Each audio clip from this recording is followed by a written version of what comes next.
Hello, everybody, and welcome to another episode of the HalfGen podcast. Just like last week, I'm still Chris, and this week, I've got a guest who you might recognize if you were here a few weeks ago. My dear friend. Hello, I'm Ross. Yes, Ross. Ross is here. No, hey, it's Fabian from 4 podcasts ago. I'm delighted to be back.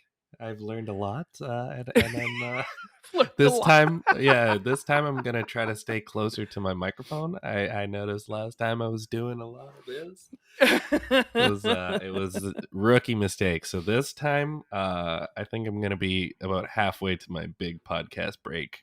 Yeah. The consummate professional right here, folks. Mm-hmm. Pleasure, as always, to have you. Ross is on call this week and will not be joining us. He'll be back next week, and I'm sure he'll have played nothing. No, I'm kidding. Who am I to talk? I haven't played much.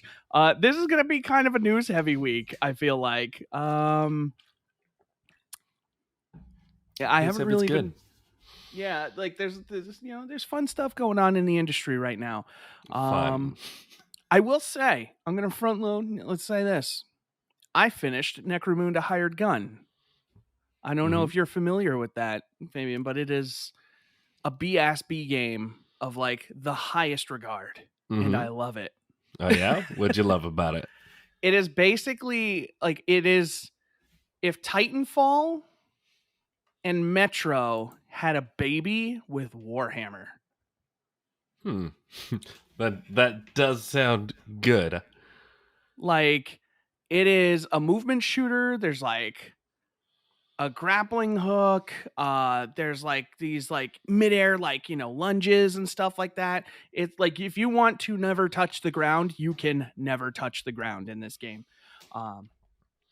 It's like 9 to 10 hours. I finished it in about 10 hours, but about like an hour. That was me just running in circles in the main hub. Which always the best part, in my opinion. It's got loot, which is weird. So like you pick up loot during the mission, but there's no inventory. So like you get out of the mission, and usually I really don't like this system of like you get your loot and then you leave and you actually get to do stuff with your loot. In some circumstances, like you can pick up a gun and you'll swap it for like a gun that fits in that slot in your current inventory. So like if you see like a higher rarity gun, you can just be like, oh, hold E, I'm going to use that shit right now. And you can do that. So it's already better than Dr. Lions. That's what we call Dr. God, I can't even say the title right. Dark Alliance. Dark Alliance is one of those games that does it the opposite way, where they hold your loot hostage until you get back and slowly claim it from a chest. Necromunda doesn't do that, thank God. But yeah, like I really ended up liking, like I had my favorite guns, like I had favorite guns, and that was kind of my thing by the end of the game. I had my favorite weapons and I was using them, and I kind of had a good cadence. Okay, big dude's out, bring out my big plasma rifle thing, and then okay, bunch of little ads, pull out my V Panther, my tier 3, my yellow rarity, and I'd just be gunning them down, run up for a finisher to get a quick shot of health and stuff like that. Oh, and Doom Eternal is also involved in that orgy. Yeah, that's what I was going to say. Like, you're definitely making the gunplay. Yeah, no. Yeah, Doom Eternal is involved in that, and like it's got this crazy like synth metal soundtrack. It's just like the whole time you're fighting, it's just dun dun dun dun dun dun dun dun dun dun dun dun, and then like sometimes in the background they throw a little synth in there, and I'm just sitting there like, yeah, I'm like shooting stuff, and I'm like, yo, this is great. Right, and the funny part is, like, I finished Necromunda Hired Gun. I still am not even close to finishing Doom Eternal, because Doom Eternal is exhausting with mechanics on mechanics on mechanics, and Necromunda is just like, hey, just go around and shoot some guys. They're not that smart, but they're fun to shoot. And these guns, they feel pretty good. And as somebody who plays a lot of Destiny, I know a good feeling gun when I use it. So I think I'm a pretty good judge of that. You can feel when a gun hits different, and you can get like the bolters, like what the Space Marines use, and like those things slow firing but hit really hard. I ended up replacing my bolter with that crazy plasma rifle because I got like a super rare version of that. Like machine pistols, plasma pistols, stuff like that. You can get everything. Short of like a Terminator armor, you can, short of being a Space Marine, it's about as good as it gets.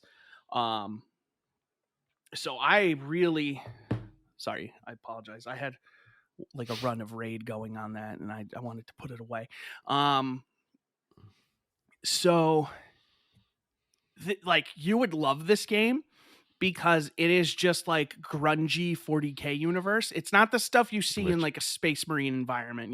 When you see Space Marine, you're in these pristine, like, oh yes, it's the Emperor's, manufactorum and stuff like that, and it's a well-kept thing. No, you're in the fucking dingy ass underground with these massive like city block cars, train systems, and like everything is grimy and gross and awesome, and it looks incredible. It's got like that visual, like that setting, that like really that atmosphere of like a Metro game. And that's why I mentioned Metro, because Metro has that really good look to it where everything is like grimy and gross, but you're just like, holy shit, this place looks amazing. It's got that. Yeah, it's got a brilliant art direction, and like it's not like early 2000s shooters where it's like all like brown and orange, brown and gray. Yeah. It's very colorful, and like you're going through all these, like you got like bases built on like giant trash heaps and stuff like that, and you're just fighting. Like the enemies are kind of samey for the most part, but you don't really spend a lot of time with them. There was one point on like one of the last missions where I'm just standing in this room and this one enemy kept spawning in front of me, so I just kept like stabbing him in the back, and he kept dropping loot, like money, and it wasn't a ton, so I sat there and I was like, oh, it's a loot cave. And I sat there for like 20 minutes just killing this one guy over and over and over again because he just kept spawning. And it was a waste of my time, but it was great. It's the important thing is whether or not it feels like it was a waste of your time. The story is almost entirely forgettable. You're hunting down like this Silver Talon or something. See, that's the thing. I don't even remember. I just finished it. I think they're called the Silver Talon. There's a bunch of like gangs involved and stuff, and they talk about a lot of things that really don't matter when you're shooting stuff. There's this really cool dude, Jado, who's like he like knows the underground, and like he's got a really good, like he's got one of those voices like this, and he's got the mask on, and he's like, yeah, I could get you in there, but it's gonna be dangerous. He's that kind of guy, and he just always knows the way in, and he's like, oh, I was afraid you were gonna say that. All right, I can get you in, but he ain't gonna like it. And I like what you're saying, like with the kind of tone and the art direction. Like I feel like that is what's amazing about the Warhammer universe, in the grim darkness of the far future, there is only war, so like when there's the kind of compulsion by these game creators to emphasize these clean and like aesthetically linear worlds where it's like shiny and new, and it's like, oh yeah, look how powerful the Marines are, but like it's, and like you're never fighting point. You're never fighting Xenos. It's always people. There's no orcs, there's no Tyranids, there's none of that. It is just like you are just fighting the people who live in, they call it the Underhive. And it's just like everything runs down there, and it's just it's so good. And then like the guy, you'd really like it because like the guy, the artificer who like works on your weapons, he's like one of those weird like floating skull dudes. I don't remember what they're called, but like he's got a bunch of appendages, and one of them is like a skull. He's like, oh, hello, meatbag. You come to improve your weapons? And I'm like, don't call me a meatbag. No, I mean, to him, you are a meatbag. I know. That is it's not wrong, Yeah, I don't remember what they're called, but I remember the first time I saw him, and I was just like, oh, right, this is just okay in this universe. Like, nobody looks at this and is like, oh, this dude's weird. Everybody looks at this guy, and they're just like, oh, okay, yeah, I'm just the meatbag. Nobody thinks it's weird. I think it's weird. This dude's just a floating skull, and he's calling me a meatbag all the time, and he's just like... Have you pledged your allegiance to Otissa today, or whatever the god's name is, the machine god or whatever? Russell points out tech priest. Tech priest, thank you, the tech priests. And he's just like this floating skull, and he's just like, you suck, meatbag. Get better guns, bitch. And so I get better guns because I don't want to call me a bitch. And I do feel like I would like it, but I mean, something that, like, when it comes to Warhammer is so integral to me. And I mean, I can't take this away from the game, but like, if you had to take a random wildest guess at what race I play in 40K. Orcs. Yeah, absolutely. You're an orc boy. To me, it's gotta be. What's me orc. guts doing over there? Get him away, stupid git. What if I told you that every time you earned money at the end of missions, you had to pay imperial taxes? Ooh, well, now you got me. I mean, anything that's imperial is just you pay taxes to the emperor. Even in the Underhive, the emperor gets his. Yeah. And it's one of the mechanics I hate the most. Yeah. Because it's just like, yeah, you got a big bounty, and then the emperor's going to take 30K. And it's just like, why? How does he even know I'm here? But you got to pay taxes. The emperor knows all. The emperor is like literally keeping the universe together. So I think he deserves it. I guess. If he knows what I'm doing down there, and he knows I'm making bank enough to be like, hey, don't forget to pay the emperor. Like, and it's cool. They have like these posters up all over, and like one of them is for like this weapon recall, and like one of them is like these two identical soldiers, and they're like, one of these is a heretic. Can you figure out which one? And at the bottom they have the answer upside down, and it's like, this guy is a heretic because he's asking too many questions, and the other guy is also a treacherous heretic because he hasn't reported him yet. Exactly. It's like propaganda bullshit, and it's like all over the place, and I love it. Like, there's something about how they realize this world that, like, I don't care about the story. All I care about is the moment-to-moment gameplay and just like these little kind of world building things that, like, even though I've seen them before, every once in a while I'll stop and I'll read it again and I'll chuckle.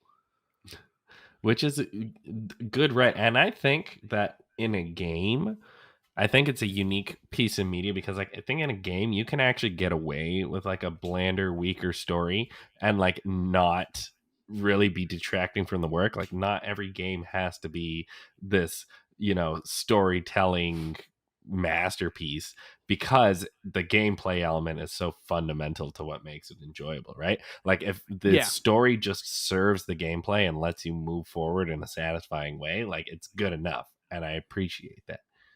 Yeah, like this is definitely one of those games that is like kind of greater than the sum of its parts, and I feel like that's becoming a more common thing nowadays. I think it's easier for a lot of developers to kind of overcome that in some cases. It's like, well, our story is there and it's enough, but like we've got this incredible soundtrack and like this really great world, and that's going to make the difference. Or like we've got this incredible gameplay and this brilliant world, and that's going to make the difference. And this is definitely one of those games where it's like everything else just overshadows the story so much, and the story is fine. It's not bad. It's just there,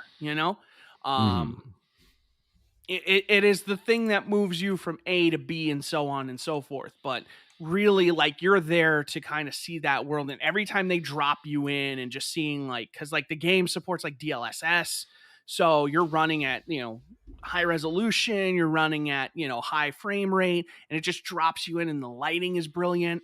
And just like every time you land in a new zone, you just kind of take a second. You're like, holy shit, this game looks great. And that's what you need, the way you are framing it.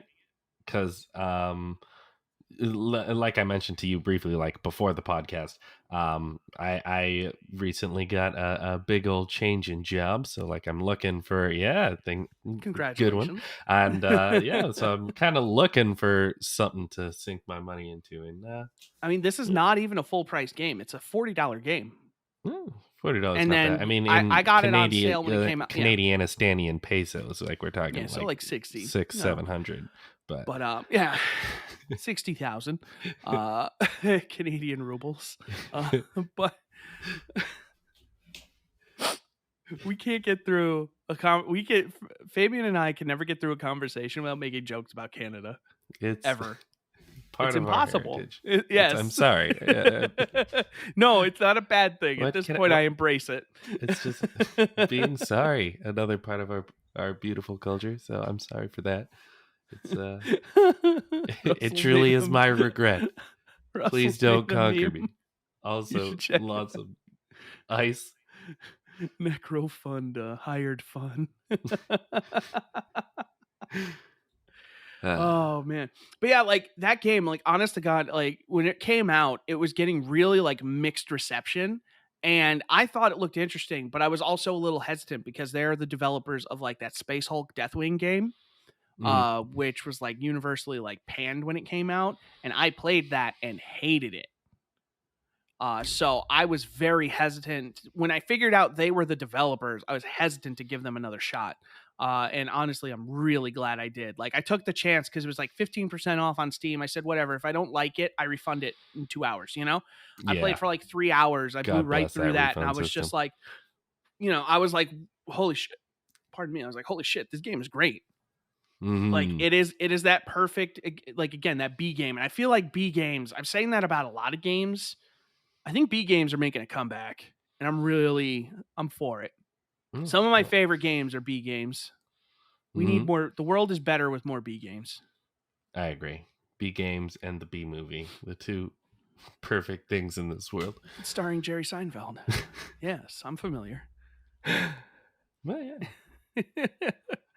um, Otherwise, yeah, as chat pointed out when they criticized me saying I haven't been playing a lot of stuff. Thanks, Anonymous. I have been playing more Destiny.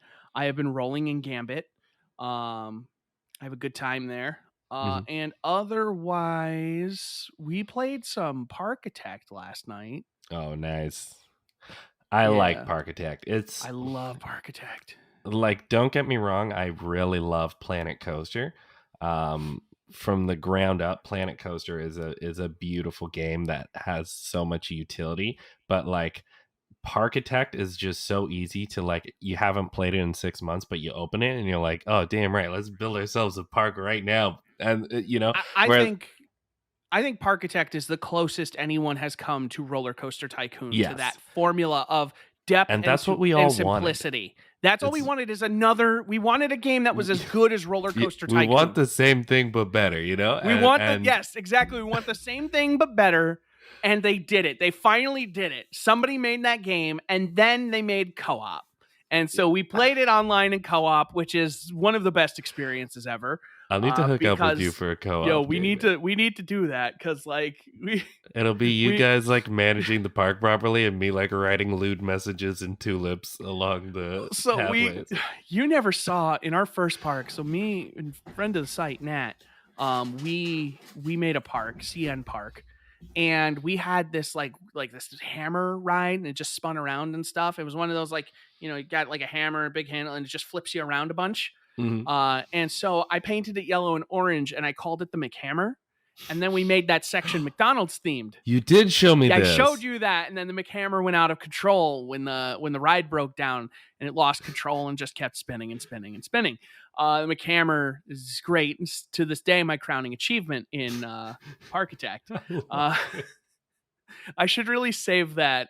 I should save that and like upload it to the workshop as the McHammer.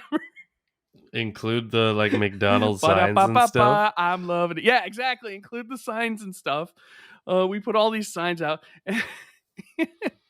So it was funny because we were playing last night, and our editor Tony accidentally raised the land too much, so he terraformed, and I didn't know he was doing it. And so in this game, the one thing they got wrong is the terraforming, because in Roller Coaster Tycoon, you could just pick a section and just terraform that section.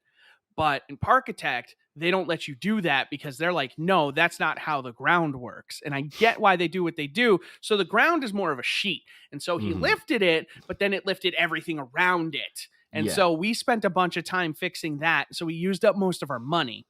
And so we are just getting by. We keep getting threatened to get shut down, but we're making just enough money. And I say, okay, we got to take out a loan. I know what to do. And so there's this created coaster. We were making a moon park. because the moon, it just keeps happening. And Mhm. we built this ride called Neon City. Somebody made this ride called Neon City, and we built it in our park when we really needed like a crazy coaster, like a moneymaker. You can charge like $10 for this ride, and people will just ride it, and it is not a great coaster. But I always, as a joke, I always change it over to Night City, and then Nat always puts a bunch of cyberpunk signs in front of it. So we rebuilt Night City, and we just started making tons of money. We repaid that loan in like a year. Oh my Just gosh. Night City brought in the bucks, and it's a little overrated, but it's fine. That's like in the original Roller Coaster Tycoon 2, I think it was. You just like make the go-kart that's just like the little loop around. Yep. Then people will pay like incredible amount of money for this tiny little ride. I built the observation tower that goes all the way to the top of the map, and like people would just ride that, and that had a higher intensity than like the G-Lock we built.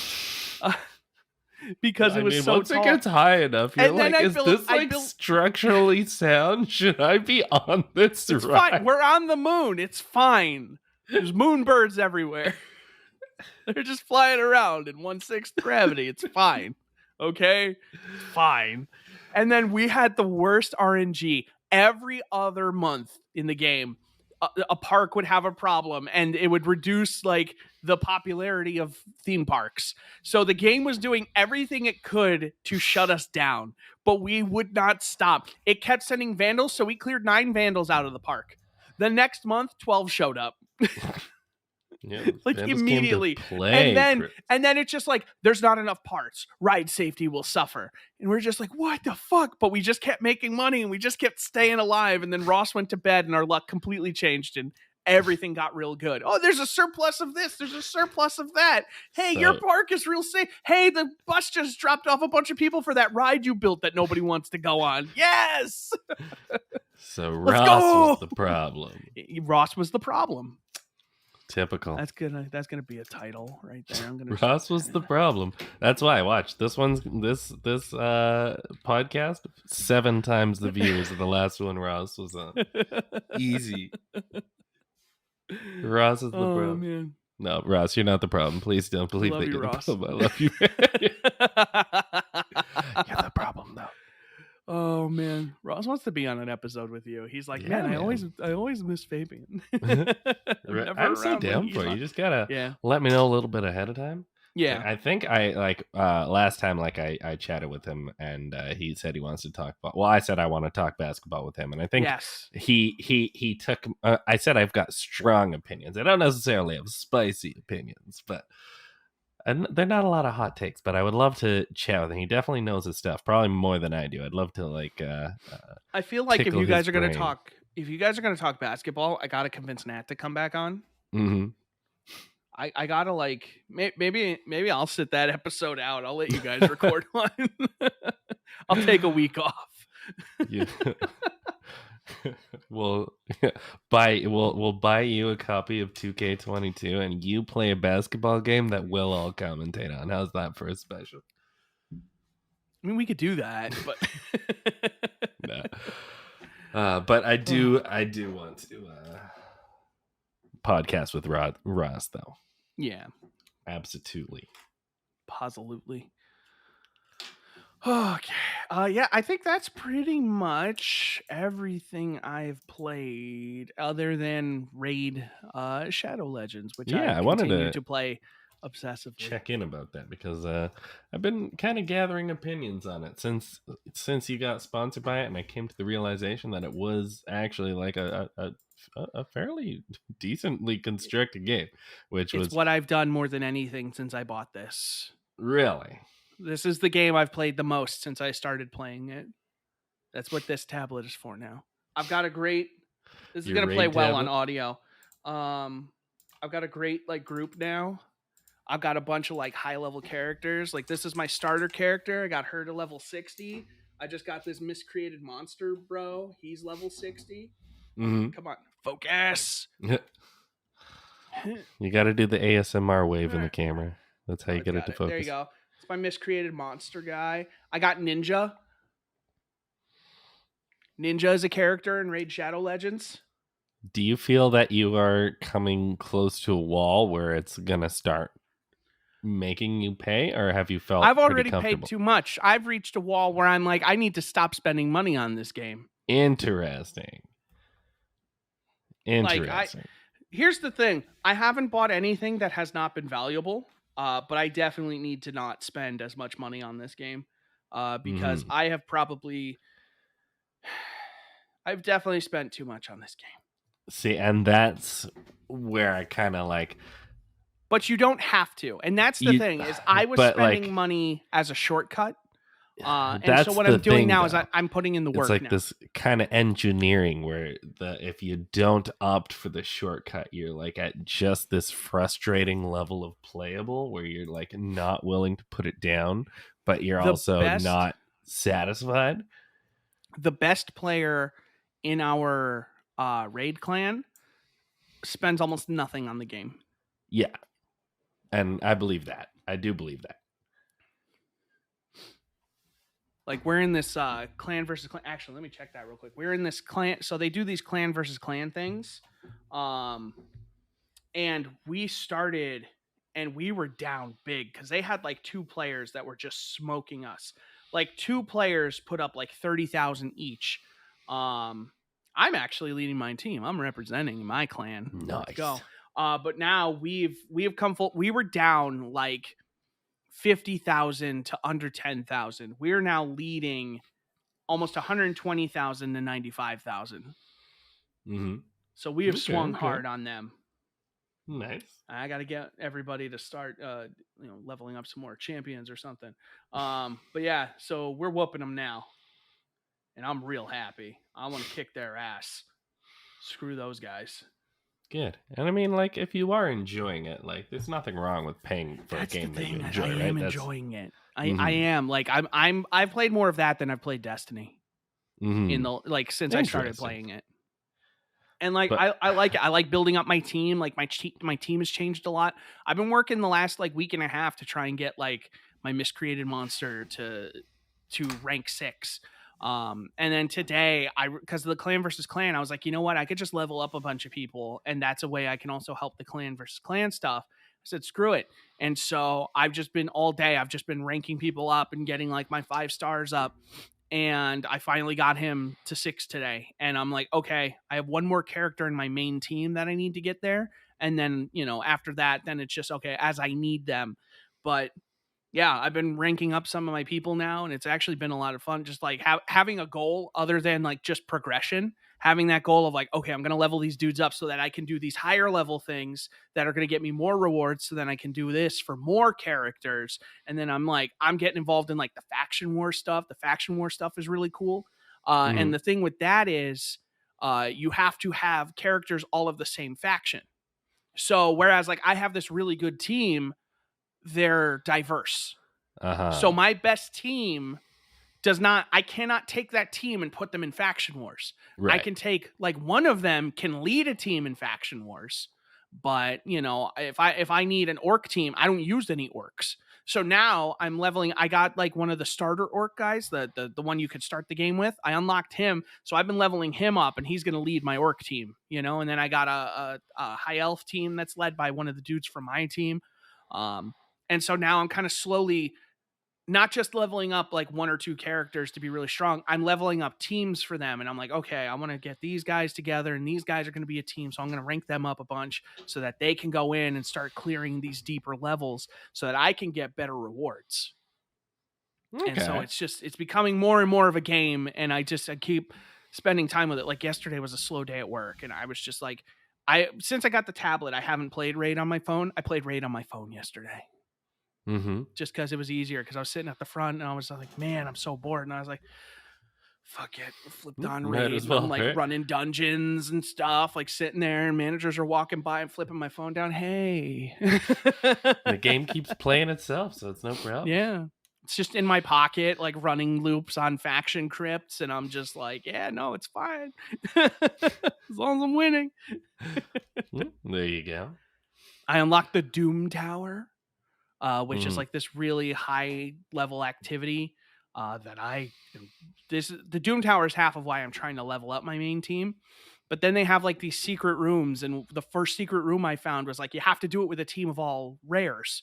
And I was like, but they're not strong enough for this. So now I'm leveling up an all rare team so I can do that. Okay. Well, that's good, because then like it like encourages you to like it rewards you for getting more heroes, champions, for diversifying your investments. Yes. Okay. Raid And Shadow then that Legends is way a lot like the manages stock to market. continue to stay engaging. Yes. And so like the I have loop is my functional. Yeah, I have my team that is like my kind of like trailblazer team. They go in like when I need my best team, they're the go-to. But then I've got like these backup teams, and like they have like these tag arenas, which are like you build 3 teams and you take on 3 teams. So you're taking on one person, and like you got to match it up. Like, okay, this team can beat this team. This team can beat this team. And I don't think this team can beat this team, but like you need 2 out of 3 to win. But if you win all 3, you get better rewards. So it's like, okay, I'm trying to build a third team. Like my third team, I think when I'm done with them, my third team is going to be stronger than my second team, which is the original team I built. It's really fun. Like when I started the game, I got a bunch of like epic characters, so I built a team out of them. Yeah, and then it turns out as I got later in the game, I realized, because I got these other people, and I was like, oh, I think I built a really bad team. Oh boy. And so I built a better team, and this team has just been kicking everyone's ass. So I'm real happy. And now my OG team is just like kind of chilling. They're kind of in like semi-retirement. They're just kind of over there, you know? But poor guys. Okay, yeah, because I was interesting about like that game's ability to kind of like stay relevant. And you should get back into it. Like in terms of, because you're already saying like, oh, I spend too much, but like, I mean, I feel like a lot of us say like, oh, I spend too much on things that we genuinely enjoy, and therefore it's like not actually all that much. But like in terms of like efficiency of like fun to dollar ratio, like if you compared it to like how much money you've put into like, I'm not upset with the amount of money I've spent on it, except that I have spent the money. You went into it like saying you wouldn't, and then you ended up doing it? No, it was just one of those things where it's like, okay, I'm trying to level up these I'm trying to get this character to 60. It's like, oh, well, I can just buy these chickens, and then I get all this other stuff. Then I get more energy, which means I could run more stuff. And I was like, okay, screw it. Or like there's this mini mix pack, and it's $20. And I was buying that for a while. But the thing is it comes up every day. And I'm like, if I keep doing this, I'm going to spend $20 a day on this game. And I'm like, that's not worth it. Yeah. Like at no point, at a certain point, it's like, I've kind of had my moment where I spent my money, and I'm like, okay, I hear, because people are telling me like, yeah, I played Genshin, and I put like, thousands of dollars into that. And I'm just like, I don't want to do that for Raid. I like Raid. I don't want to do that for Raid. Yeah. Destiny was kind of my thing where like anything, I bought my expansion for Destiny. I dropped my $70 a year. I got my expansion plus 3 seasons, and then I would pay I'd buy like $50 worth of silver every new season to buy stuff from Eververse, because I'm like, okay, I really like this game. This is how I support this game, Yeah. I have spent my Destiny budget on Raid Shadow Legends. So it's a good thing Witch Queen got delayed, but and like you'd say like your payoff for it is like similar to what you get out of Destiny. I think that the payoff is much more. So the thing is the payoff in Raid is much more tangible than it is in Destiny. Destiny is purely cosmetic, with the exception of like the expansions.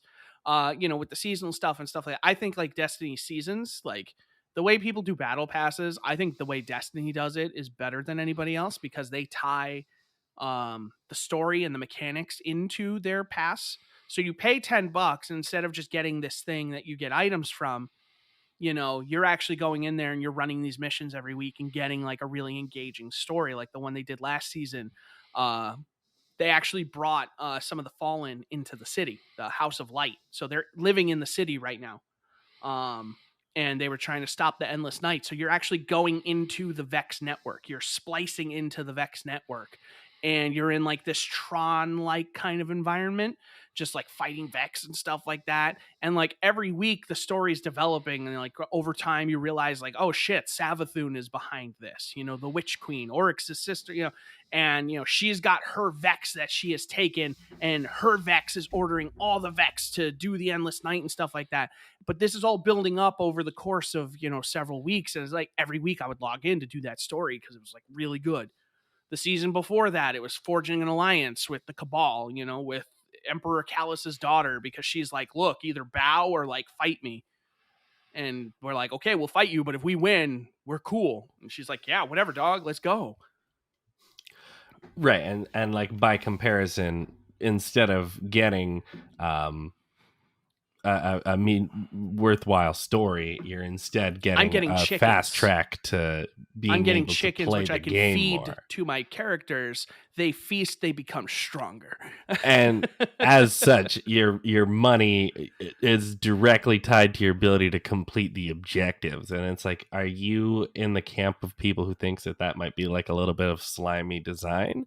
Or in your opinion, is that just like fine? Like, as long as the player feels compelled to buy it and enjoys buying it and like has a good time by using it, like, is it like not that bad in your opinion? So this was a game that one of the first things, like our best player, when he got invested in the game, he was a big Genshin player, and he played the game because I had that sponsored stream. And everybody knows the meme of Raid Shadow Legends. It's kind of that game that everybody gets advertised, so everybody who sees the ads is like, oh, screw that game, I'm not going to play it. And I mean, it does have like that NordVPN like kind of factor in it that way, right? But the thing is like once you play it, you're like, okay. And one of the things he said, because he plays a lot of gacha games, like he played a lot of Genshin and stuff, and he said in terms of gacha games, Raid is actually much more fair than most of them, and that the way Raid does its business is not as predatory as some of the others. Because he was telling me, he's like, to level a character in Genshin to max could take him a month, or a month or two, and that's not counting time grinding for gear and stuff like that. And he did the math today, and he said, yeah, it'd be about 6 days to get this character here. It'd be about 2 weeks to farm everything you need for them. See, I'm drawn to your word choices in not as unfair as most and not as bad. Like the fact that you are inclined to frame it that way. I think that's interesting. So this game, one of the things he told us is there's this calculator that is a deal calculator, and basically you enter in, like, you could see a package that's worth $99, and you plug in the value, you plug in all the items that are in it, and they assign a grade to the value of each item. And basically they come back with a rating, which is basically like, how much value is in there. So they assign a monetary value to each item. So they say like a sacred shard, which has like the legendary, the highest rarity drops. They assign that a value of $20. So you could get a package that has 3 of those and then a bunch of other stuff, and it's $60. It paid for itself just in the sacred shards. Everything else on top of that is just, icing on the cake. But they basically have a thing where the number that comes back is basically the value. So it's the cost. It's the estimated value of the items divided by the cost. So like it comes back with a number like 3, which means you're getting 3 times what you're paying for in value. So relative to what? Well, based on the assumed value of these items. This is a third party. This isn't like the developer doing it. This is made by a group of people who, are invested in the game. So like it's based on like the market value of these items. Like if you go into the shop and wanted to spend money on these shards, that kind of thing.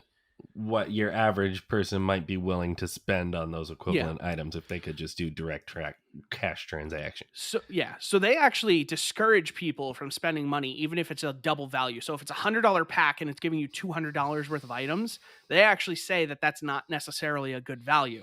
They usually say anything like between 2 and 3 is a fair value. Anything 3 and greater is a great value. And anything like higher than, like 4 or 5, they're like, you should just buy it. They're like, that's where you should be spending your money, is like on stuff that's more than 3 times the value. So, and a lot of the packs like that mix pack that I get is like 4 times the value. So for $20, I'm getting like $80 worth of items, and that's why, I don't buy it. I buy it like once a week at this point, like once a week, I'll drop the $20. I'll get the bonus energy. And I'm like, what's $20? The thing is when it comes I up mean, then that and is it's like like, probably how much I yeah, waste on Uber Eats delivery in like a exactly. I 12-day eat in period. one So, extra night, mm, and then the other side of that coin is just like when they come up with these things and it's like these chained offers and it's like, oh, like I bought this chained offer and it was $30, but it was like $120 worth of items. So it was like a 4.67 value or something. So I bought it because it had these tomes I needed to upgrade like my character's abilities. But then like there's this chained offer. So the thing is you keep going and then there's another chain and it's slightly more expensive, but you get a lot more items. So it's an even better value. Then the next chain, it's a little better. And then they show you the last price, which is always the lowest one. They don't show you the ones in the middle. So like I'm not sitting here saying it's perfect. They're not. I only bought the first part of the chain. I haven't actually bought any other parts of it because I was like, mm, no, slippery slope. I'm not going down there. But it's definitely like you can really get your value in that game. Whereas in a lot of these games, like I look at a game like I used to play Clicker Heroes a lot. uh-huh. Clicker Heroes was a game that I did not spend. I spent like $5 here or there because it's just like, oh shit, if I just had like 60 gems, I could buy this thing. I'm like, okay, fuck it. I'm just gonna buy $5 worth of gems. Whatever. I like this game. It was free. But like the Mm, thing is it was one of those games where they just kind of had their store and it was like, okay, yeah, best value, $100 worth of gems, yeah. and it's like that's not value to me. I look at that and I'm like, no, you're asking me for $100. Like, I don't see the value in that. Whereas in Raid, I can look at that and be like, okay, so I can get this guy to this level. I can get the potential. I could get, 3 of these, which they're doing a bonus right now. Like they're doing an event right now. And I've been so tempted to buy these ancient shards. They're doing a thing where within 40 openings, you're guaranteed a specific champion. And they're like, if you unlock it before you're 40, we won't reset your bad luck. So they're like, yeah, if you unlock him, he's not going to reset your bad luck like protection. So I was like, oh, okay, that's pretty neat. My first one, I got a bunch of them from something, or I had a bunch of them stockpiled. I opened 7 of them. And my first 7, I got 2 other epics. And I was like, I haven't gotten an epic in forever. I got 2 of them in my first 7 that I was just stockpiling. And I was like, okay, that's pretty neat. None of them were him, but I was like, that's cool in its own way. And see, I'm feeling you on the relative assigned values. Anything's worth what whoever will pay for it at the end of the day, right? I But don't. Oh, go ahead. it's Sorry. also just hard for me to kind of take in what you're saying when I don't necessarily, at least the way it hits my ear, see raids, um, uh, their manner of doing this as that fundamentally different from the best value 100 gems. It's just in kind of different clothing. Whereas on something like Destiny or Valorant, where you're getting these kind of cosmetic changes, there's a value that's inherent to the cosmetic in that, this skin was very difficult for an artist to put together. And you are paying for the expertise of that artist who put this skin together so that you might buy it. Whereas when we're talking about the, buy 100 gems and that'll let you reset your Candy Crush calculator, or alternatively, if you have 40 of these ancient shards, or I don't entirely understand how it works, I'm just doing my best to follow you, but like you're guaranteed this character who will then allow you to further fulfill these numerical graphs and charts that are kind of disguised as these now here's the thing, enemies though. and these quests. Like at the Full end of the disclosure. day, you're paying to get your number up to the desired number, and I just it's hard. Okay, did you ever hear of a game called Puzzle Pirates? No. Okay, so it was this browser game that existed some 15, maybe even 20 years ago now. And it's basically this cute little thing. Everybody plays as a little sailor man or sailor woman. And it was Can I be a a less Sailor woke Moon? time, only the two genders back then. Um, and you could do whatever you want. You could buy a ship and get a little crew, or like most people, obviously, when you start, you just go on the hire board and somebody would hire you to be on their ship. Two ships meet, and then you have a little sword fight by playing puzzles or whatever. Not that important to my story. So one of the cool things about this game was like one of the things you could do is just buy a vacant lot in the town, and then you could just run a store out of it. But then and so you could use like credits that you'd actually pay real money for, and this would allow you to interact with the store system. And there was kind of this direct transition between the paid for currency and the in-game currency, until people found out that there was this one kind of weird loop that you could make with this one particular pink blouse or something like that. And so they would just kind of buy it and sell it to each other on loop, and would be able to generate the paid for currency. And this absolutely Oh. demolished the in-game economy, which had actually been like pretty good. Like the people with the stores were interacting with the people with the ships who were collecting loot, who were paying their privates or whatever, and then they're going to the stores, and it was all like perfectly until people found out that if you just keep buying and selling this one particular blouse, you can just get as much money as you want. And so like the whole economy just turned into these slum shops where just people would get together and manufacture and sell this blouse to each other in a circle so that they could all get the money. And then like the game like pretty much never recovered from this.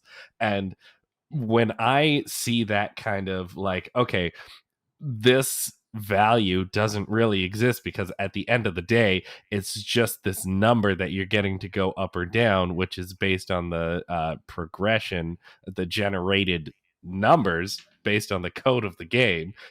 Like at the end of the day, how do you truly ever ascribe value to that? Like it doesn't cost them anything to have these pop-up sales. There is no artist toiling away at creating the skin. There is no person who got on that ship and played for 8 hours to do something. At the end of the day, they can make it come or go. And to me, that has always been very difficult to get myself to pay for. Yeah.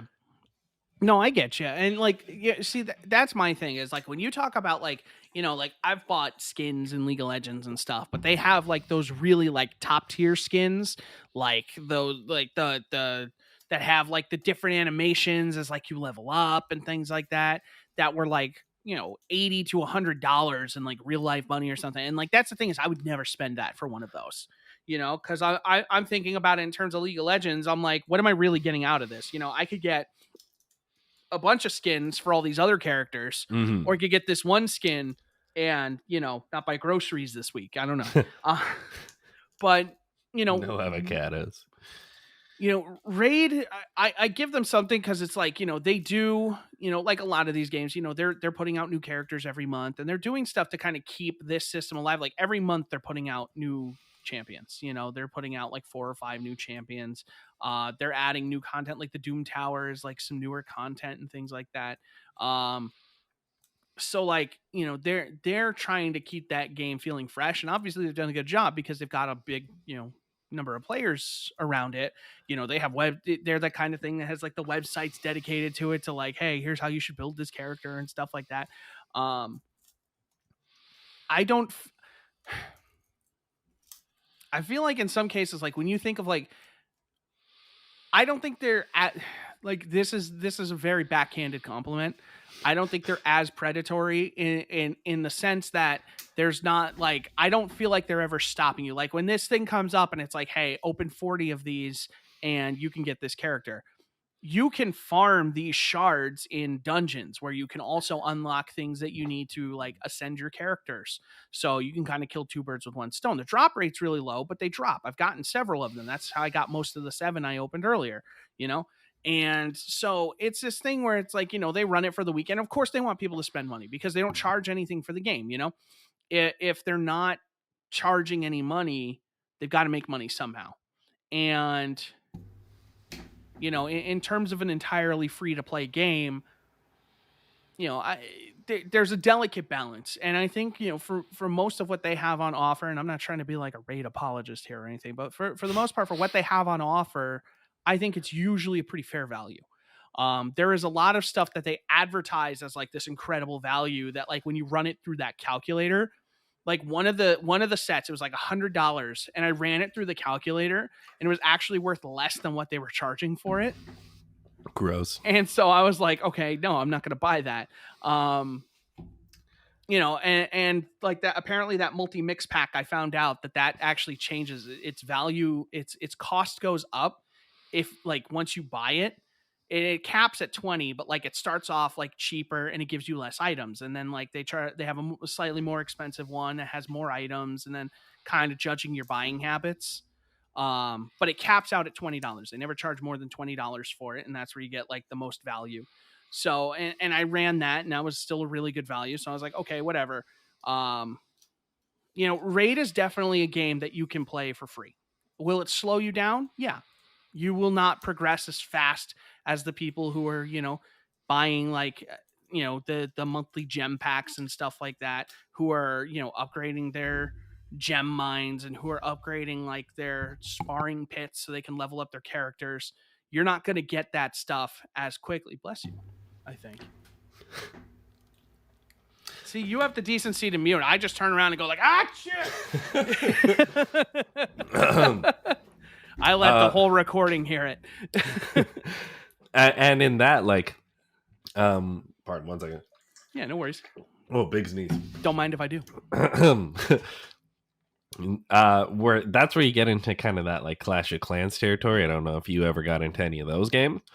No, that one was a little bit real bad in terms of like not having good gameplay or being abusive in their store policies. So like that game, I don't like the games that the one thing that Raid doesn't have that I really like is they don't have like when they time gate stuff, it's not like building stuff. Clash of Clans, I know, is one of those games where like you build a building and it takes 3 days to build. Raid doesn't do that. What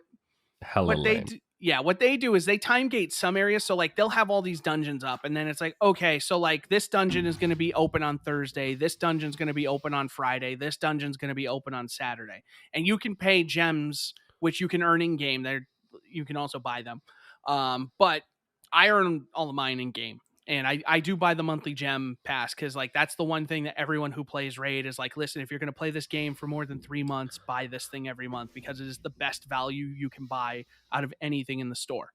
It's like $10 and they give you like 3,000 gems, which like $10 in the store gets you like actually, I'm curious now. Because like this pass gave me like, I think like 3,150 gems. If I were to go to the shop right now and buy gems for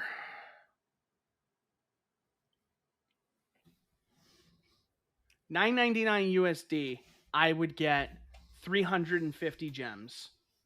Whereas with this pack, where's my gem pack? This was for... Yeah, I think at the end it's like 3,150 or something like that for the same $10. You get almost 10 times the value. And it's just something where you unlock like 60 of them a day. They give you a bunch up front and then you unlock them every day. And every day you click, then you get more. Yeah. And now my thoughts are kind of branching in like 2 different directions. Because like when I was going to bring up that Clash of Clans comparison, like I was kind of going somewhere else with that, but first I'll say, like, if they're able to offer this incredible value sale so frequently, that tickles me wrong. And like this one time I was considering going to a boxing gym and I was talking with the guy and I was like, blah, blah, blah. I think it's just too expensive. I'm not saying that your gym's not worth the money. I'm just saying I don't have the money to join your gym. And the guy on the spot dropped his price by 50%. And at that moment, I decided I'm not going to this gym, because if this guy's price is such that he's willing to drop it by 50% just because I say I don't want to spend that money, like that to me is a big indicator of kind of like that businessy slime where it's like, so you were ready to mark me up 50% without thinking about it. No, he was And that marking you up. That's the thing. He marked it down 50. He marked you up 100. exactly. And so when I see games that are constantly having like these crazy sales, like you better buy it right now. Well, But no, like that's in not a sale. reality, They offer that every month. That's just a monthly purchase you can do. And when it runs out, you can right? buy it again. So Yeah. that's like, that's like their battle pass, but they do it monthly, and then you just unlock that stuff Okay, every month. I thought it was. I thought you were talking about kind of more semi-random event. I guess I misunderstood No, there. no, no. But That's to just, the it's just best of something my you knowledge, buy. Raid does still have Yeah. that, and my criticism does still land in the same They general do still area. have that. Not this particular item, no. Which is like I didn't come here to come out swinging against Raid. I'm gonna again say that like it's a game that exceeded my expectations when I downloaded it. But I just kind of been thinking about like this whole pricing model thing in general a lot lately, which is kind of why I'm on it. But one thing that I see between Raid and Clash of Clans is that I totally agree with you that the time gating in Clash of Clans is heckin' lame, and that was one of the reasons I didn't do it. Another reason I gave up Clash of Clans was because it bothered me that it was like fundamentally unfair that you can go up against someone whose buildings are just plain stronger than yours. Like I feel like that should never happen. But ultimately, at the end of the day, Clash of Clans was a nice little tactical strategic game. And the thing that you were most oft paying for was the opportunity to continue playing it. Whereas with Raid, the thing that they're offering a lot of the time is rather than making you pay or bringing you on board so that you can play for longer and stop being locked out, what they want you to pay for is things that are going to reduce the amount of time that you have to play the game. And it just strikes me as kind of those hacking mini games that you'll see in a lot of things where like the way to upgrade it, like the reward of upgrading it is that you have to play fewer hacking games. I see this in Raid as well, and I'm like, if your reward to me is that I do less of something, like isn't that kind of it besmirching your product, like telling me that like this product or this game or this function, which is so crucial to what exists as the game, you're rewarded by not engaging with it. It's like, hey, if you pay me $6, you'll have to run fewer dungeons, rather than, hey, if you pay me $6, maybe I'll let you play another 3 games tonight.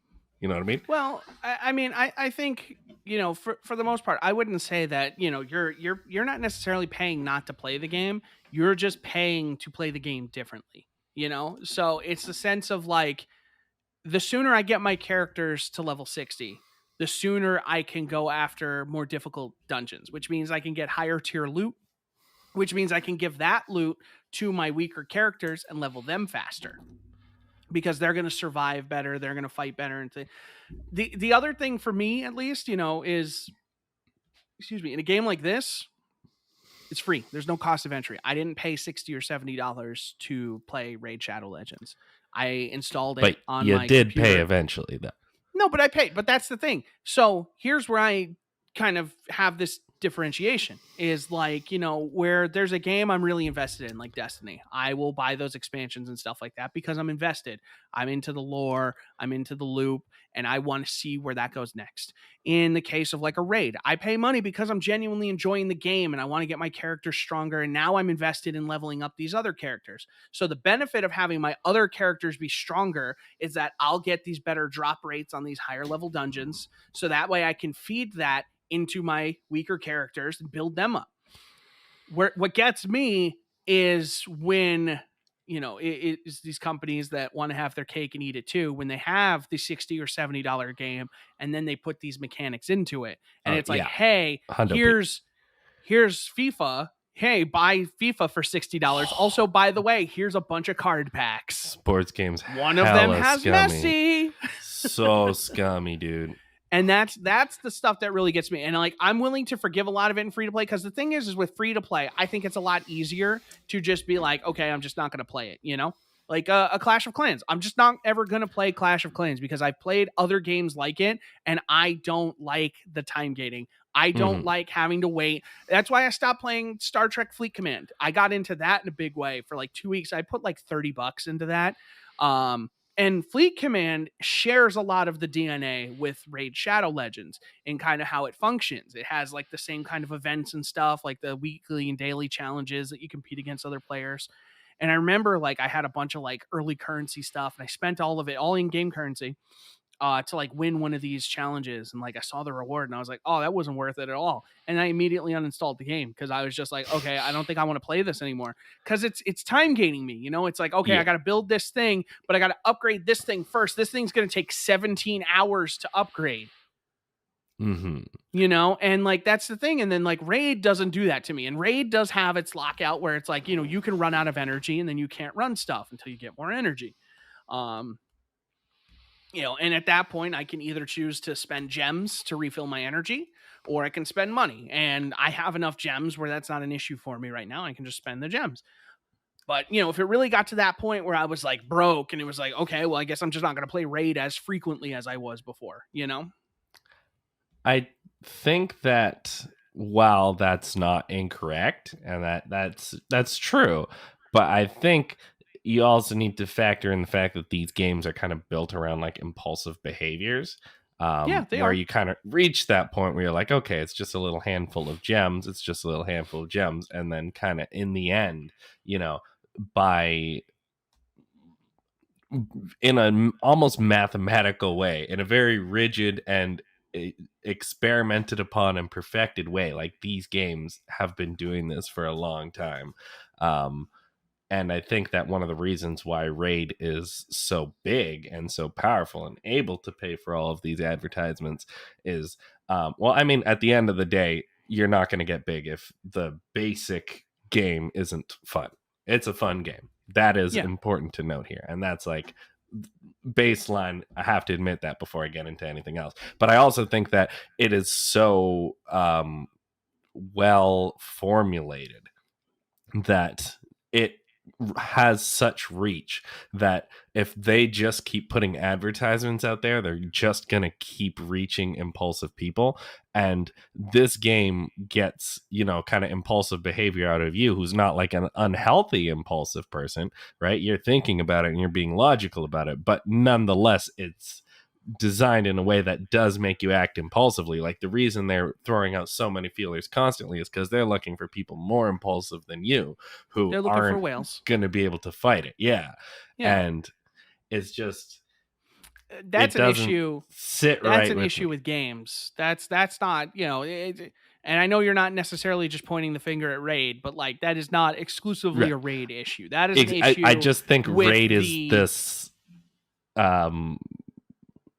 poster boy for it right now. I wouldn't say Raid is the poster boy for it. I would definitely, But point at the Candy Crushes. I would point at the Clash of Clans. I would point at these time gated games that like literally stop you from playing them. These games that are like that are so insufferable that you have to wait multiple days for this thing to finish, or you could just spend some money. Right, but Raid, that's what I think felt is obligated to spend money on Raid. About it's I so have well never designed. Felt like, but I have never felt like I need to spend money to get shit done in Raid. I have never felt like that. My thing is if it's a good value and it will help me right now, I will spend the money. And my thing is I did, you know, I did just reach a point where it's just like, okay, you know what? I just, my issue is I came to the realization of like, look, I'm in a position where I can do a lot of this stuff myself and I don't need to spend the money anymore. And so I'm not spending the money anymore, you know? Yeah. But, you know, and, you know, if people are going to spend their money, the problem is you're never going to stop these mechanics because as long as people are spending money on them, as long as they have their whales, they make most of their money off of, you know, a couple thousand people. As long as those people are still spending the money and they see the value in it, however twisted that value may seem to them, then they're going to keep doing it. There's no incentive to stop. Right. And I think the important just thing, because it's successful doesn't mean that it's right. I didn't say it was right. I didn't say it was ethical. I didn't say anything like it. But the difference is how it trickles down to the rest of the experience. Yeah. Games go one of two directions, especially like mobile games and stuff like this. It becomes ultra predatory where it's like, okay, these people are spending this money. We just want people to spend money on our game. Loot crates.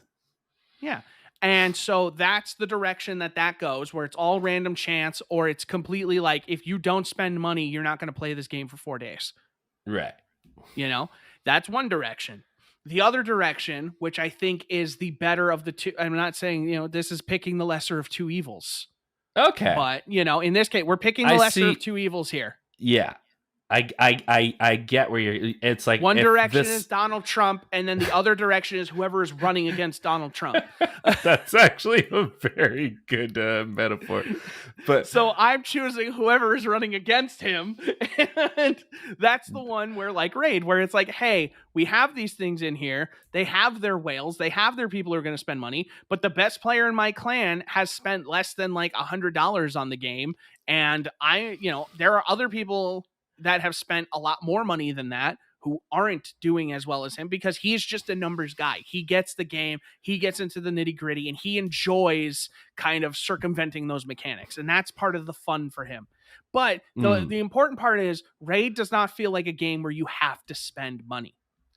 Raid will give you things every day. They will give you an energy refill just for logging in. They will give you like a free refill for a couple things. And they're just like, hey, you know what? Here's a free gift. You get this every day. Every day you log in, you get like, your login rewards. And on the 30th day, you get a free champion.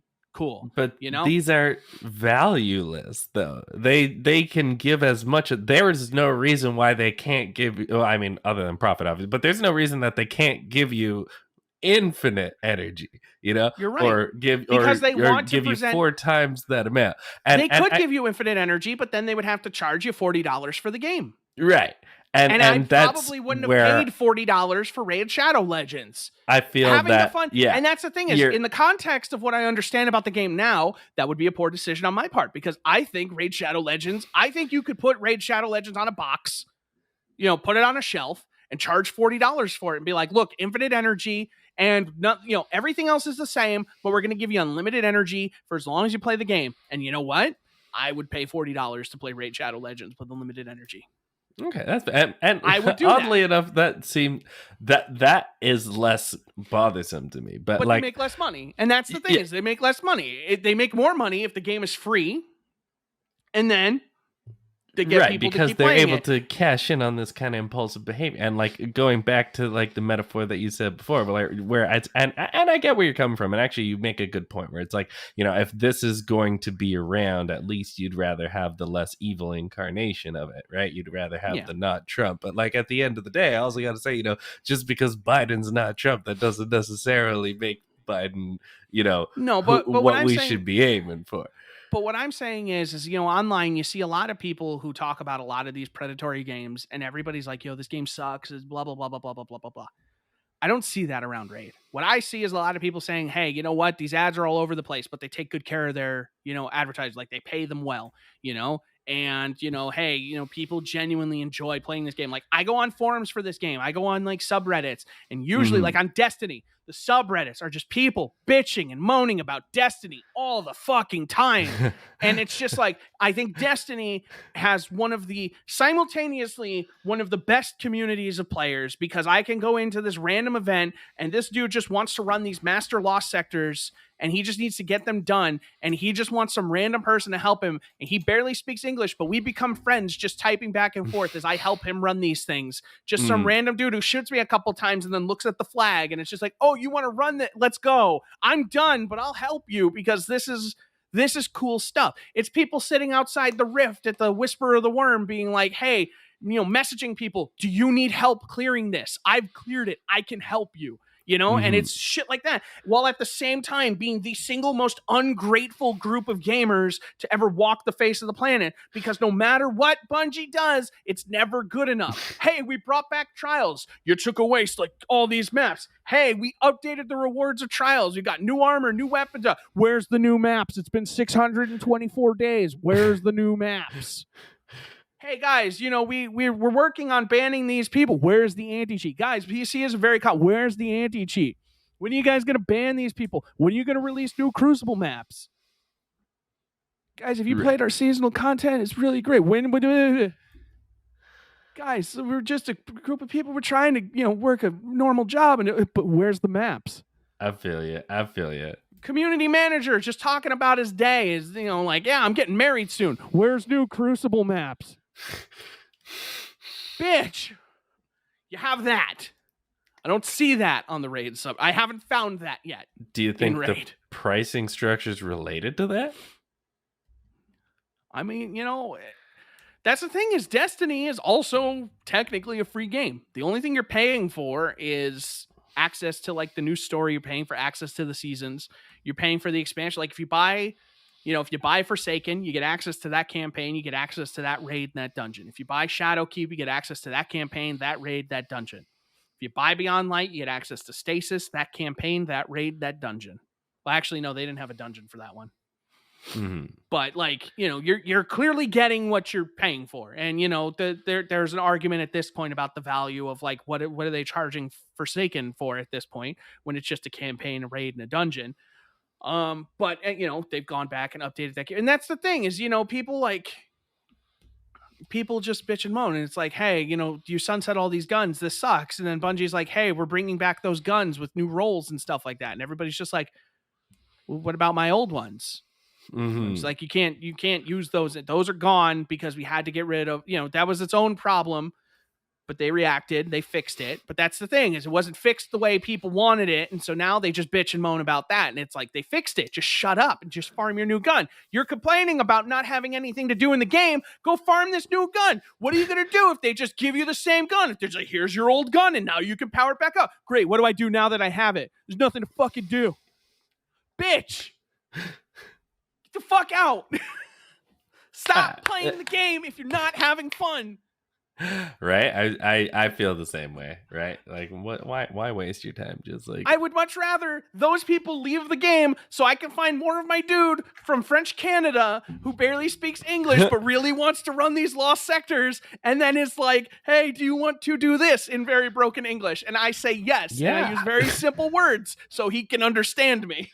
And it's a memorable experience that I will carry with me for a long time because I will remember. I still remember like that whisper thing like 3 years ago. This happened 3 years ago and there's just this dude standing outside the portal and I have a buddy that I need to carry through. And he's like, hey, do you need help getting through this? I'm like, yeah, I've done it, but my buddy has never done it. He's like, cool, invite me to your team. Let's do it. And just these people, like these guns for hire just sitting outside because you can't give them anything for it. You can't trade in Destiny. You can't give them money. They're doing it to help the community. And I asked him, like, dude, this is so incredible. I appreciate this. He's like, I just want to help people get this gun. Yeah, just I want more people. Yeah. I want more of those people. That's the Destiny agree. I want. Right? Like, and this turned into a Destiny rant. And that wasn't my intention, but I'm just throwing it out there. That's the Destiny I know and love. That's the shit I want. I want a community that's like, I want to be involved in a game with a community like that. Yes. Destiny used to be that. I hope it can be that way again someday. I don't know why people like get on these games and these communities just to spread toxicity. I don't get it. Like that's what I want to see. I want to see cool people chilling, having fun, playing the game. That's actually kind of, and I guess I'm going to just pivot further. We'll just forget things from 15 minutes ago. What I was kind of hoping Sea of Thieves would be like when I first, I don't know if you ever got the chance to play that one. I did. I saw my buddy, dude. I saw my buddy. He was streaming. My buddy Halo Knight. He was streaming, and it was like he was playing, and this random ship pulls up, and they're just like, "Hey, I have to get off for the night. Do you want this loot?" And they have all these chests, and they're like, "I don't have time. Just come take it."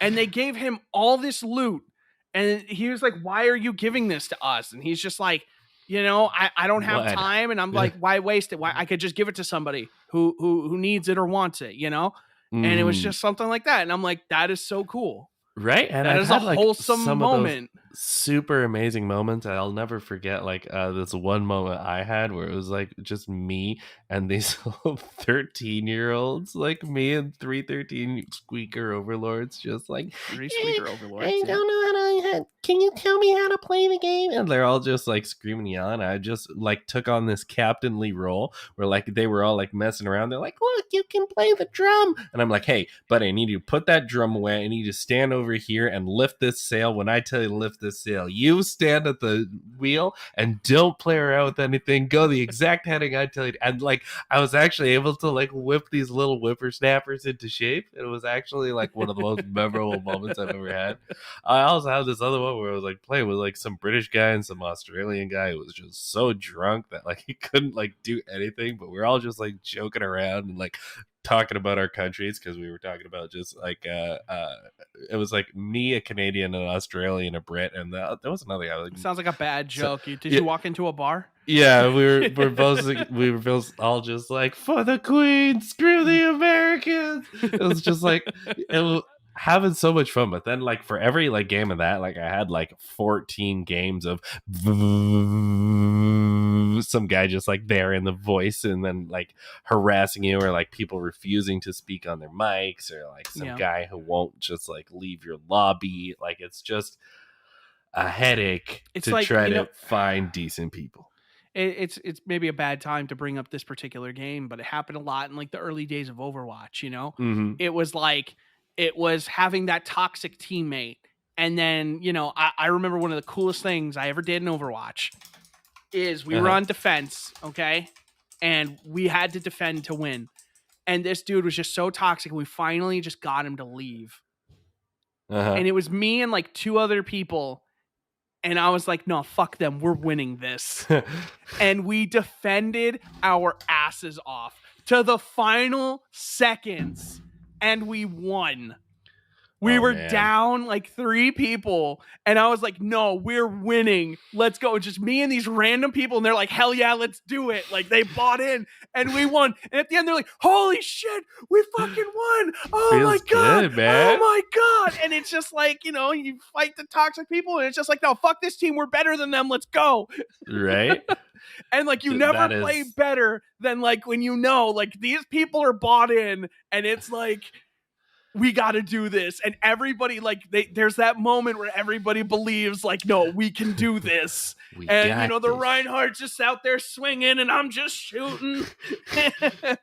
And then like there were times where I'm just healing. I'm like, yo, just stand on the point. And I'm like, Anna. And I'm like, just stand on the point. Ching, ching, ching, ching, ching, ching, ching, ching. I'm just shooting desperately, throwing grenades. I'm jumping around the point, like throwing grenades, shooting people. Go to sleep. Go to sleep. Tink, tink, tink, tink. Grenade. And then we win. If only every moment in gaming could be like that, it would be a much more beautiful world that we live in. Yeah, and it's like those moments are so incredible and you remember them forever. And, you know, it says a lot that, you know, a lot of the time, like, we had this one. We were running a raid in Destiny. It's with an LFG group. We had this Russian guy who just, like, was awful at communicating. And he kept telling us to do something with a tank in this encounter. We're like, dude, we know how to do the encounter. He's like, no, stand on tank for DPS. And we're like, no, dude, we don't need to do it. So we get to the tank and we get to the DPS. He's like, the fuck are you doing? You stand on tank for big DPS. You fucking stupid. And like, he's just fucking yelling at us in his cheap fucking $10 headset microphone. And he's just like, what are you fucking stand on tank? It's fucking the tank. The tank is max DPS. And like that's what he sounded like, and I'm just making fun of him at this point because I'm just pissed off because he is loud in my ear, as I'm sure I just was for everybody else. But I'm just like, stand on tank for maximum DPS, and so he leaves, and then we just fucking 5-man it. The first attempt, we cleared the whole thing. Just like screw you and your tank and your big we're like, we don't DPS, fucking need that guy. man. We'll do this with 5 people. Like, let's fucking roll. This raid is easy, and we just did it. It's just like this dude's just. It's got his head so far up his own ass. Right. Oh my God. And he's seeing daylight out the other end. Seeing daylight. Oh, brother. Fucking hell. Well, fucking hell indeed. Yeah, fucking hell indeed. I know you had some stuff you wanted to talk about. Do you want to go through the news stuff, or do you want to talk about some of your stuff? Let's see. I got a chance to chat about quick thing. I don't know. I mean, the news about what has been going on, like about Activision Blizzard, is actually like Yeah, really messed up, and we should probably get that out of the way. I am glad to see more action being taken against corporate, at least in this Well, particular. as of this recording, there was a walkout. Yes. So so let's just preface this for anybody who is not aware. And this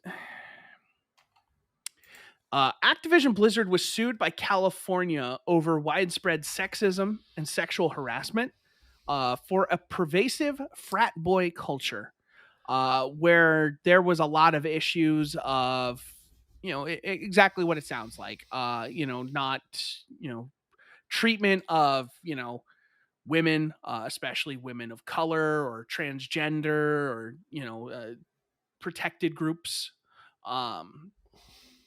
And it was throughout, like, top to bottom. It was in the highest parts of upper management, to the point where like HR would be more likely to take action against victims than the perpetrators. And apparently enough people finally got through to the state that the state filed the lawsuit, because all contracts that you sign to become employed at Activision Blizzard have a clause that requires arbitration. So you cannot sue the company. So the state of California, a state that has historically not always been on the right side of justice, made the right move and was like, well, if they can't do it, we'll do it for them. Which is so that's refreshing. Refreshing piece of litigation right there. It's almost like sometimes the system works. Sometimes it's refreshing I wish you to could see it more. I mean, we'll also see how it plays out. Like, yeah, I know, but at least thus far, it is tremendous to see the American justice system at work and working as advertised. And just kind of like the outpouring of support, and I feel like there is some level of like kind of like ironic or implicit support of just like, because people hate like the business practices of Activision, but like to actually see it getting so public and the story is being talked about, and that the kind of developers and the lower level employees are taking direct action in the walkout and speaking out, signing statements and releasing them to the press, is really positive. And I think this could be the start of something kind of even larger than that, where like there is just a lot of work condition issues for people in the video game industry, and some people some people don't really want to address it because they're like, well, as long as we're getting the AAA games, and maybe a lot of people also just kind of assume that because these AAA games will make so much money that everybody involved is a mustache twirling villain, and it doesn't really matter if they have to work these stressful days, as opposed to like the reality of what's going on, where the distribution of the proceeds is so kind of unfairly skewed toward corporate. I think that if Activision Blizzard is I guess unsuccessful, if the employees are successful in taking action against corporate, that it could lead to more visibility and advancement on a lot of fronts that game developers need it. So Blizzard made a statement, and here's the biggest problem. Okay. So Blizzard as a corporation has a responsibility to its employees. They have a responsibility to pursue these things. And if somebody comes forward and says, hey, this thing's going on, they have an obligation to, deal with it. Early in their statement, they said the DFEH, which is who is suing them, that is the Department of Fair Employment and Housing. The DFEH includes distorted and, in many cases, false descriptions of Blizzard's past. And like there was another I think like Kotaku had a good pull of this, but like they basically Activision Blizzard basically called the people discussing this liars. Uh-huh. So they basically outright said like, no, they're wrong. These things aren't happening at Blizzard, even though they're very clearly happening. Actually, it might be in this. Yeah, it was an internal memo. Because I mean, what else do you expect them to say? Like, well, I mean, I guess in some regard, what I would like to see them say is like, clearly this is upsetting behavior from people within our company. We're immediately going to investigate and take action against them. Oh, here it is. But so Fran Townsend, who apparently is a former member of the Bush administration, and like handled like torturing or something. I don't know, just some ridiculous thing. I'm not getting into that. But she had some crazy job in the Bush administration. She called the lawsuit meritless in a strongly worded rebuke to Activision. So meritless, despite overwhelming evidence to the contrary. Yeah, and I mean, I think that this is kind of what we're. And this is from the chief compliance officer, the person most responsible for ensuring these things don't happen in the workplace. When there's so much money on the line and such prioritization of the profitability above everything, this is exactly what happens. And a lot of people will tell you, if you've got a problem, it's always important to remember that HR works for the company and not for you, because if they can protect people who are going to be useful to them, they're always going to go for that. Always. Yeah. But over 2,000 current and former employees have signed on with a letter countering that statement. That it's part of like the walkout that happened today as of this recording. So like there is a lot of current and former employees and a lot of current and former management that have come out and said like, yo, like this is bad and this is on us, Mm-hmm. Like Mike Morhaime, former CEO of Blizzard, came out and said like, I failed you, women of Blizzard, I failed you, which is an important admission on his part, but it can't be easy to say, but it also was too little too late. Yes. If you left the culture, because apparently from what I'm understanding now is this culture didn't just arise in the, the later years of Blizzard. This is something that's been around even in the golden years of Blizzard, when they were a AAA powerhouse. Mm-hmm. When everything they released was a hit, and this was pervasive during that time. There's a video that came out recently reminding people it was a BlizzCon like 10 years ago. And a woman went up to the mic and said, when are we going to see female characters in World of Warcraft that don't look like they came out of a Victoria's Secret catalog? And the all-male panel, including J. Allen Brack, who is the current CEO of Blizzard, replied to her saying, which catalog would you like us to pull them from? Yeah, which is just kind of gross to think about. Can you imagine Sylvanas looking any other way? Right. Things like that. Those are actual responses. Yeah. They're like, we'll pull from some new catalogs for our future expansions. And it's like, it is the most bro answer possible. And the man who gave the first answer still works at Blizzard. And still works on the WoW team. It's so hard to think that like these formulative games in our past that like probably defined so many of us who might be listening to this as gamers are so like fundamentally steeped in these problems. And there's an old saying, if you love something, never find out where it came from. And I found that to be true. Don't learn how the sausage is made. Don't learn how the sausage is made. I've found that to be true of so many things in my life. And so it's just kind of not surprising to hear about all this as much as it is upsetting. And then to make matters even worse, and not to take away from the people that this harassment also affects, tremendously, even multiple men have come forward saying that they have been sexually harassed in the workplace. There was a game called Gay Chicken, where the first man to grab the other's junk won. Yeah. Which is... It in like bro terms, it can be expressed as like such an almost innocent thing. It's like, oh yeah, we just all like each other, We just and so touch each we're other's like dicks. What's the pretending to big be deal? gay because it's funny, bro. You It's know, just fun. It's just fun, bro. What are you, not fun, bro?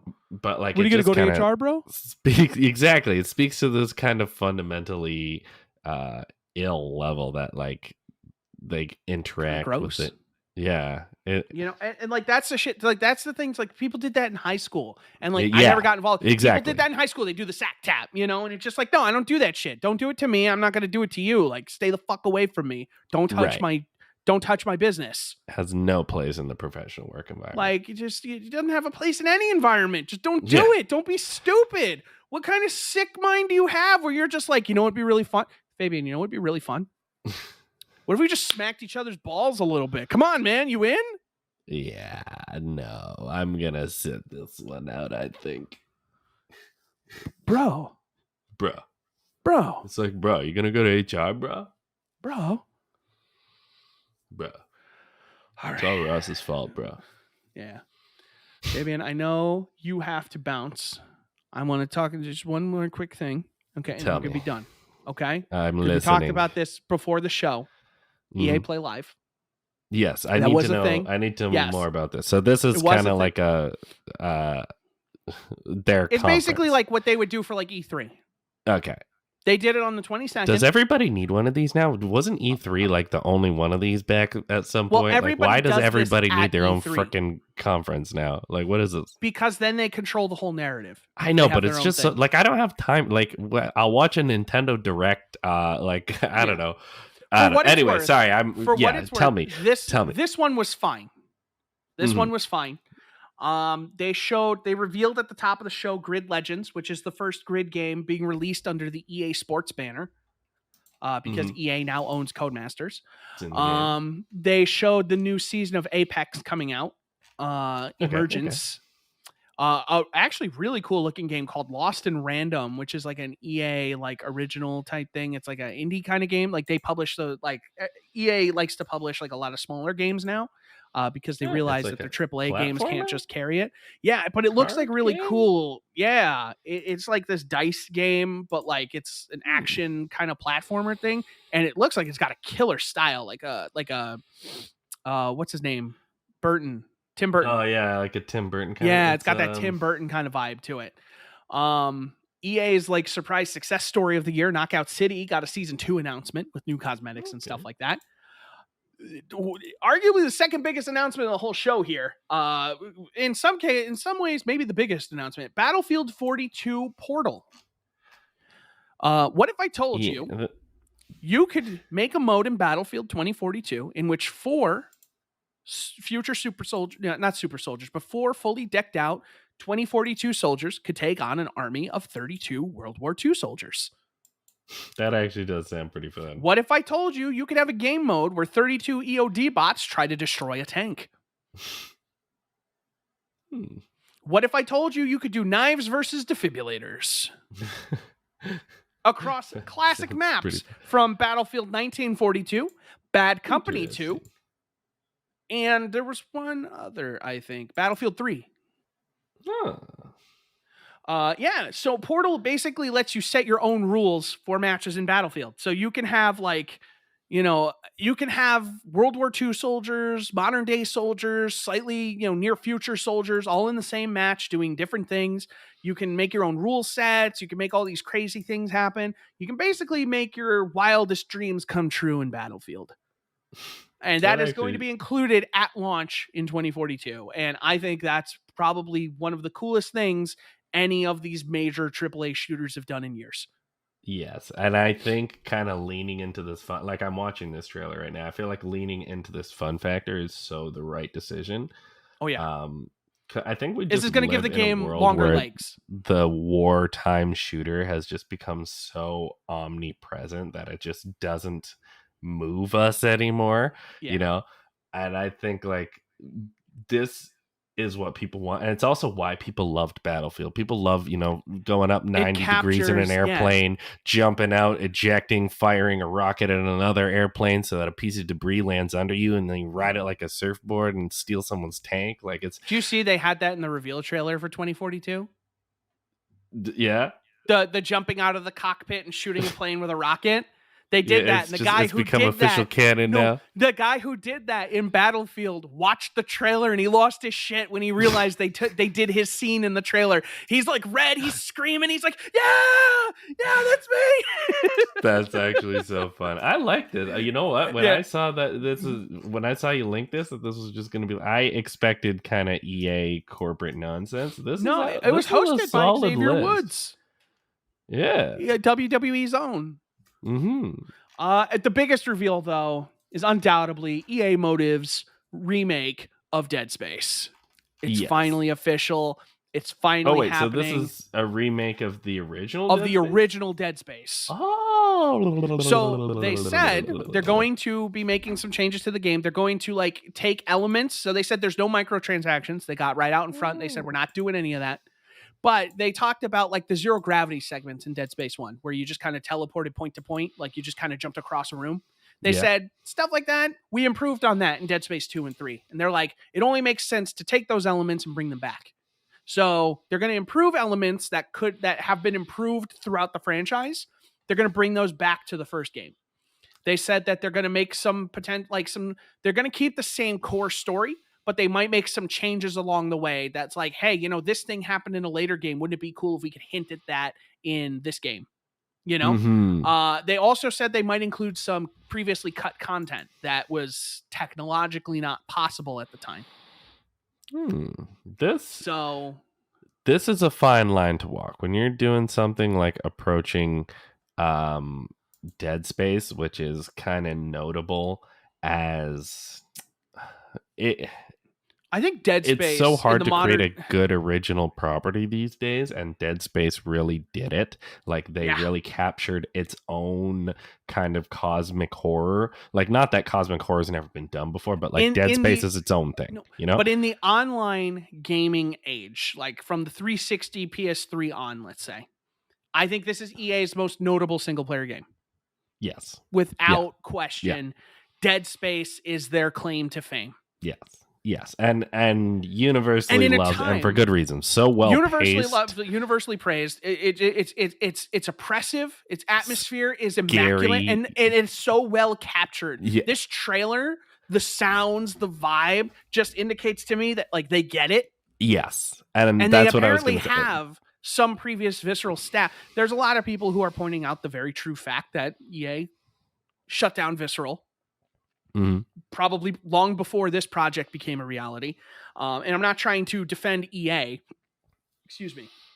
but they do have previous Dead Space staff on this. I think Dead Space 2's director is on this team, or one of the main designers for Dead Space 2 is on this team working on the remake. And so I think this is a great opportunity for them, because let's be real, horror games are at an all-time high right now, and Dead Space kind of came out and ate some of Resident Evil's lunch. At a time where Resident Evil was getting more action, Dead Space brought true horror to the screen, I think this is a great opportunity for them to kind of remind everybody, we made one of the greatest horror games of all time. We're going to remind you of that, because Dead Space is one of the greatest horror games of all time. And I will not have an argument against it. Yeah. I'm not saying it's the greatest, but I'm saying it is one of. I agree completely. And that's why I feel like this is walking the line, because I totally agree with you. I see this trailer and I see at least an advertisement team that gets it. This trailer understands why we liked Dead Space. Yes. But it's also, Dead Space isn't that old. And it is very easy old. For a bit. It's not young. It's not young, but it's not out of its cycle. It's still, I would say Dead Space is still relevant. I would disagree only because of how 3 was received. 3 was the worst selling of the Dead Space games. It was also the worst received of the Dead Space games. All of that is on EA. Okay, yeah. All of that is on EA. But I'm just saying Dead Space peaked at 2. And frankly, I still think 1 is the best game in the series. My backing goes to Dead Space 1. Yeah. But like my thing is like Dead Space 1 is still a game that people point at. They say this game it's still revered, did yes. it right. Yes. And other games need to learn from. I think that the right time for a remake is pretty much immediately after you fall out of that discussion. Like, for example, I thought when the Star Trek remakes came out that they were appropriately timed. I felt like they caught the right time that Star Trek had. Obviously, we all know Star Trek, but it just Star Trek had been done on TV and everything. Yeah, it just fell out of everybody's memory. And like about Star now, Trek. it's ready. It's ready. Yeah. You know, I don't know that it could be ready. This could be a love letter that comes out amazing, but it could be something that someone who really loves Dead Space 1 plays and is like, okay, I don't know why this needed to exist. No, so I think Dead Space is right on the edge of that because Dead Space is being buried by a Resident Evil revolution. Mm-hmm. Because Resident Evil 2 Remake is basically the Dead Space, but Resident Evil. Guess. Because it takes... What was the one thing everybody said when Dead Space came out? It's like Resident Evil 4, but you can move while you shoot. Which made it better. You know? And then Resident Evil does that now. Resident Evil 7 is one of the most horrifying horror games of all time. Resident Evil 8 is a Game of the Year contender. I think talking about Dead Space right now is the perfect time because horror games are at an all-time high right now. In terms of like AAA horror, like this is the time. You know, you got the Dark Pictures anthology, which I'm not a big fan of, but you got those games coming out every year or so, kind of keeping that going. AAA horror is at an all-time high right now, and everybody is investing in it. And the thing is, it's selling. Resident Evil is selling millions of copies.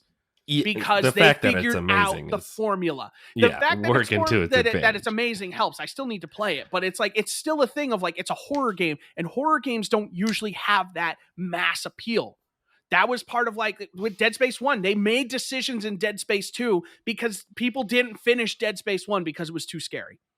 Yeah. I think you make that game again, and I think from here you make a new Dead Space 2. You make a new series of Dead Space. And what you don't do is you don't keep making it about Isaac Clarke.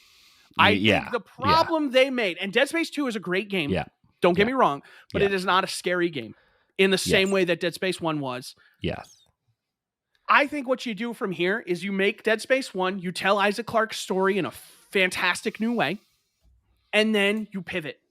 And you do another Dead Space, maybe with a subtitle, something like that, about a different character in a different setting with its own stuff happening, you know? And I think you kind of take that idea and run. I think you kind of almost do...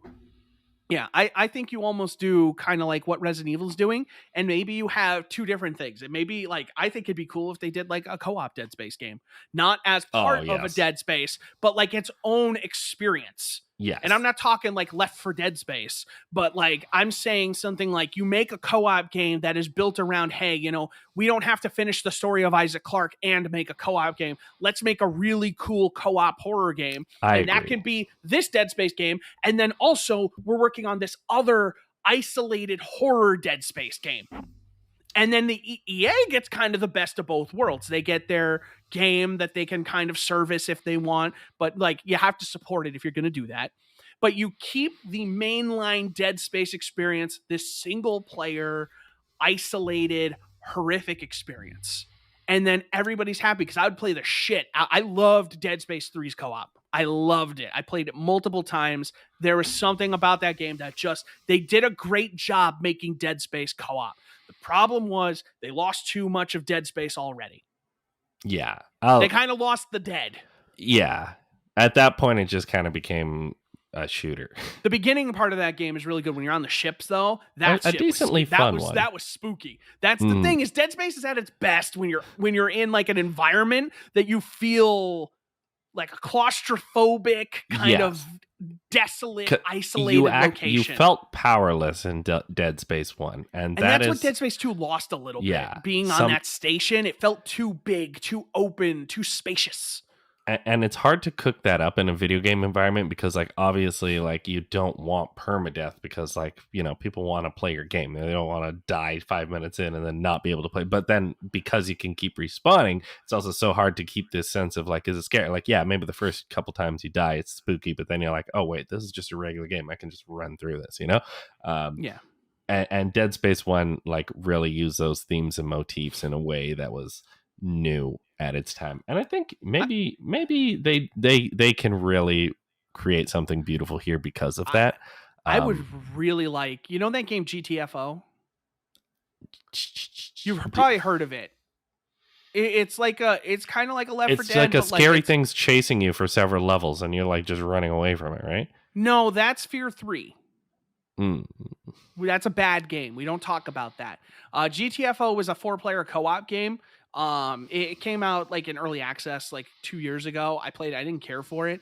It's like a melee focused game that has guns. It's supposed to be kind of like an Alien vibe. You're like these prisoners sent into these underground facilities, and like you're overwhelmed, and it's like you're gonna die unless you do everything perfectly. It was one of the coolest things they ever did is like you had to actually type on the terminals to like hack them. So like you could type in commands into the terminal, like find location, you know, this, okay, find this, you know, and you're typing in the terminal and the terminal is returning results. So like, it's not just like you know, you walk up to a terminal, hold a button and it just pops the stuff on the screen. You're actually like interacting. It was really cool. That was the coolest thing in GTFO. I didn't like anything else about it. I want them to take that concept though of like these isolated, very overwhelmed kind of people and take a group of engineers and like, hey, you got to fix this shit, but something's wrong down there. Good luck. And I want that, but Dead Space. That's what I want. It's like this, like almost like oppressively difficult, very precise kind of game where it's just like, if you do it right, you're rewarded because they need to encapsulate that feeling that like you're not a soldier, you're an engineer. And that's also what Dead Space 2 and 3 lost, is they made Isaac too much of a soldier. Yeah, you just became Dead Space 1, he's just an engineer. He got his fucking plasma cutter. That is it. Right? My man has just that and nothing else. He needs all the help he can get. He doesn't have assault rifles and shit and cutting edge armor. He's got it, whatever shit he came on the ship on and a couple upgrades. That's it.